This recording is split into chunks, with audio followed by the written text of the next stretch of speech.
Planejamento financeiro para a transição de carreira. Nesse vídeo eu vou te alertar para fatores que precisam ser considerados caso você esteja considerando fazer alguma mudança na sua carreira, tá? Pode ser uma mudança grande, uma mudança pequena, qualquer que seja a mudança, é importante que você se planeje financeiramente. A gente está falando aí de um recurso que faz muita diferença, tá? Meu nome é Cecília Barreto, caso você não me conheça, seja muito bem-vinda, pode me chamar de Cissa, e tanto aqui quanto lá no Instagram a gente fala sobre escolhas e planejamento de carreira. O planejamento financeiro é uma forma que você tem de honrar, de respeitar, de se sentir no controle de um recurso que é muito importante na nossa vida, que é o dinheiro, né? Tem gente que pode achar que dinheiro é só dinheiro, mas dinheiro não é só dinheiro. Dinheiro é poder de escolha, dinheiro é liberdade, dinheiro é segurança, dinheiro é tranquilidade. E dinheiro é um bocado de muitas coisas aí. Se alguém já passou pela escassez desse recurso, já sentiu na pele que dinheiro não é só dinheiro, né? Que dinheiro é, inclusive, uma noite bem dormida, né? Pra gente, tá? Então é muito importante que, de novo, você honre, você respeite e você se sinta no controle desse recurso na sua vida. Principalmente em fases de mudança, né? O nosso cérebro... Olha ele aqui, maravilhoso!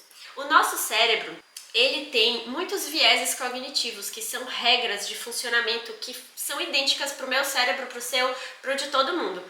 E muitos desses vieses convergem para essa ideia de manutenção, de estabilidade, de previsibilidade. Se dependesse do meu cérebro, eu não ia mudar nada na minha vida, tá? Ele ia querer tudo do jeitinho que tá para sempre, pelo amor de Deus, não mexe em nada. Mas o meu cérebro não toma todas as decisões da minha vida sozinha. Eu sou uma humana racional. Então, se eu opto por uma transição de carreira, o que eu posso oferecer para o meu cérebro é um planejamento para que ele se sinta melhor durante essa fase de mudança, durante essa fase de incertezas, tá? Então, quando você organiza esse seu recurso, traz previsibilidade para o seu cérebro, mostra cenários otimistas e cenários mais pessimistas também para o seu cérebro, ele vai conseguir passar por um processo de mudança sem tanto estresse, sem tanta ansiedade, sem tanta agonia. E é isso que a gente quer, né? Então vamos lá, o que é que você vai considerar no planejamento financeiro para sua transição de carreira? Primeiro, você vai optar por uma transição abrupta ou escalonada. Esses são dois conceitos que eu abordo com as minhas alunas, né? Não existe um jeito certo de fazer sua transição de carreira, mas você tem a opção de fazer ela de forma abrupta ou escalonada. A transição abrupta é aquela que você encerra um trabalho anterior e começa o seu novo projeto profissional, tá? Então você sai de um trabalho para fazer aquela coisa nova que você quer fazer. E a transição escalonada é aquela em que durante um período você concilia os dois trabalhos até que você se sinta mais à vontade para focar somente nessa nova jornada profissional que você quer. Então, a primeira coisa que você tem que considerar no seu planejamento financeiro é como é que vai ser a minha transição de carreira em relação ao tempo das coisas, né? Ao prazo das coisas. Certo? E obviamente uma pessoa que vai fazer uma transição de carreira abrupta precisa ter uma reserva financeira maior para aquela transição do que uma pessoa que vai conciliar os dois trabalhos por um período. Segundo fator que você vai considerar, alguém depende de você? É evidente que uma pessoa que tem 3 filhos, uma família, para prover, né, vai precisar de um planejamento mais folgado, com mais recursos, com mais previsibilidade, com uma reserva maior do que uma pessoa que talvez seja mais jovem, ainda mora na casa dos pais e não tenha ninguém dependendo de si, né? Você é a única pessoa que vai colher as suas consequências, então você se sinta mais à vontade de correr mais riscos, de poder fazer as coisas com mais brevidade. Então você vai considerar isso no seu planejamento. Terceiro fator que você vai considerar, alguém poderia te ajudar? Então, durante a fase de transição, e até mesmo se o começo da transição não for tão legal quanto você imaginou, né? Se você passar por algum aperto, se você correr algum risco e alguma coisa der errado, que é uma possibilidade na vida de todo mundo, tá? Vamos aceitar isso. Será que alguém vai poder te ajudar? Aí você pode falar assim, se eu tenho um parceiro, uma parceira que poderia contribuir comigo, né? No nosso orçamento familiar, eu sei que eu vou ter esse suporte. Ou então, não, Cícia, eu não tenho quem me ajude, depende só de mim. Isso aí vai definir o quão arriscado que vai ser a sua transição de carreira também. Quarto fator que precisa ser considerado: qual é a sua aptidão ao risco? Como é que você funciona sob pressão? Tem pessoas que funcionam muito bem com prazos mais curtos, com a reserva ali mais enxuta, com aquela ideia de que caramba, isso aqui precisa dar certo, não tem opção.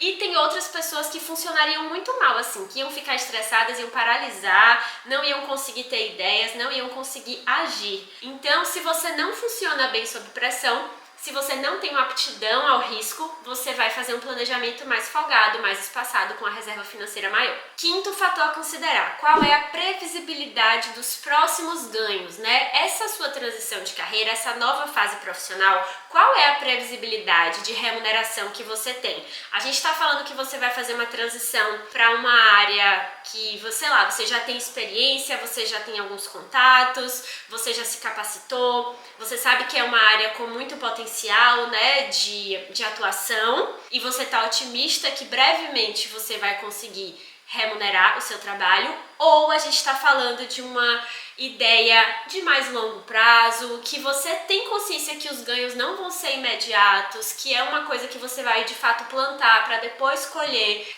áreas mais competitivas, ou então projetos que primeiro você precisa investir para depois você conseguir ser paga por ele, tá? Então você vai entender essa transição de carreira que você optou, se ela tem uma previsibilidade de ganho maior ou menor. E o último fator que você precisa considerar é se você já tem uma reserva financeira. Se você já tem uma reserva que é suficiente diante de todos esses fatores que eu falei para fazer a sua transição de carreira, aí quanto antes você puder apertar play na transição de carreira, melhor, porque você já tem a reserva, e aí quanto antes você fizer o que precisa ser feito, antes você vai ter os resultados da sua transição de carreira. Mas, por outro lado, se você ainda não tiver sua reserva financeira, você tem que começar daí. Não existe transição de carreira sem reserva. Ai, Cícia, de quanto é que tem que ser a minha reserva financeira para eu conseguir de fato fazer a minha transição completa? O montante da sua reserva financeira depende exatamente desses fatores que eu acabei de elencar, tá? É analisando esses fatores que a gente chega no valor que você precisa ter de reserva para fazer uma transição de carreira mais segura, certo? Caso você esteja considerando uma transição de carreira, eu vou ficar muito feliz em contribuir com esse seu processo para você escolher da forma mais responsável, mais segura e planejar a sua transição, diminuindo os riscos e aumentando as suas chances de sucesso. Eu vou deixar um link aqui embaixo para você conhecer sobre o plano de carreira, que é o curso onde você pode ter o meu acompanhamento, tá? Todas as informações vão estar no link aqui embaixo. Se esse vídeo foi interessante para você, não se esqueça de curtir.